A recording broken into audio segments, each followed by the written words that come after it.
Hello everyone, welcome back to Luke's TV Talk, where I go over some of the most recent TV I've been watching. Just a heads up before I start, I uploaded a Baymax Disney Plus series review yesterday, so give that a watch if you're interested. And make sure to like and subscribe to keep up to date with all future episodes. So let's just jump into it. So I'm looking at She-Hulk episode 2 today. Unfortunately, Jen gets fired, but rehired at a new firm to head a superhuman division. So that basically happened because the case that she was taking part in the end of the first episode got thrown out because they thought the jury would favour Jen because she saved them. And then the company thought, oh, because Jen is now a superhero, people are always going to think, oh yeah, she must be right. So technically the jury's always going to be on her side, so she couldn't really be a lawyer in those cases. She basically becomes famous overnight and is dubbed She-Hulk by the public. And she goes to a bar and they all start chanting, She-Hulk, She-Hulk. And she's like, why are they calling me this? It's an awful name. She's given her first case, and it is the parole of Abomination. She's a bit wary about because obviously Abomination tried to kill Bruce a few years back, so she's like, should I do this? Jen then visits Blonsky, and he seems like a changed man after all these years in prison, and he's become a lot more peaceful and a lot more kind-hearted, it seems, but that maybe be just on the surface, or he might actually have become a new fresher faced person, because he talks about how, oh, the army told me to do these things. He seems to want to apologise and gain some forgiveness. After that, she has a chat with Bruce, and Jen ends up taking the case. And there's a really funny joke in this bit where Bruce is like, oh yeah, I talked to Blonsky as well, I'm basically a whole new man.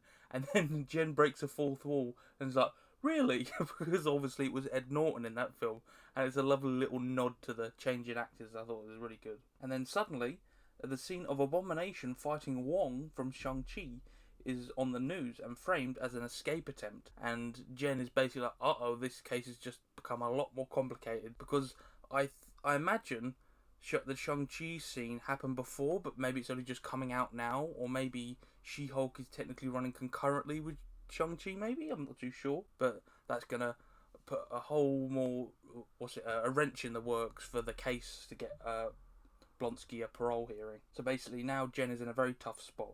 So it's great to see Blonsky again. Obviously, he was really cool. He was a really cool character in the original Hulk film in the first phase. He seems to be a lot more calmer, because in that film he was very much by the books, get the job done. Didn't care what he had to do to get the job done. He was very the atypical army person, where he didn't give a shit about who he affected. It's also good to see Hulk again, and there's a scene where when he spoke to Jen, it pans out and you see the ship from the first episode, and he's going off on it. So that should be an interesting subplot that might come up near the end of the series, or maybe in another film, like we see Hulk going back to Sakaar or something, which could be really cool. And the only one drawback is the runtime of the show. It was literally 30 minutes, and I know that it's obviously a sitcom. Well, yeah, a sitcom comedy, but it doesn't have to have that much of a runtime in comparison to like a pure drama show. But I feel like it's very much like snap, snap, snap, done, episode finished. And I know it's going to have 9 episodes, so they're going to have a bit more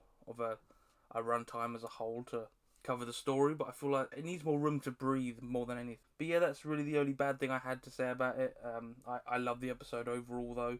The story with Blonsky, Hulk's little subplot that's going off, Jen having to deal with her new job and then the new role as She-Hulk, and people expecting her to be this almost caricature of a lawyer, like this big green superhero that defends other superheroes. But it should be good to see how that continues throughout the series. I'm not sure if she's going to cover any other superhero cases apart from Abomination. I imagine she probably will, but it should be good to see. Okay, so that's what I thought of this episode. If you did enjoy the episode, make sure to leave a like and subscribe to keep up to date. But until then, I will see you next time.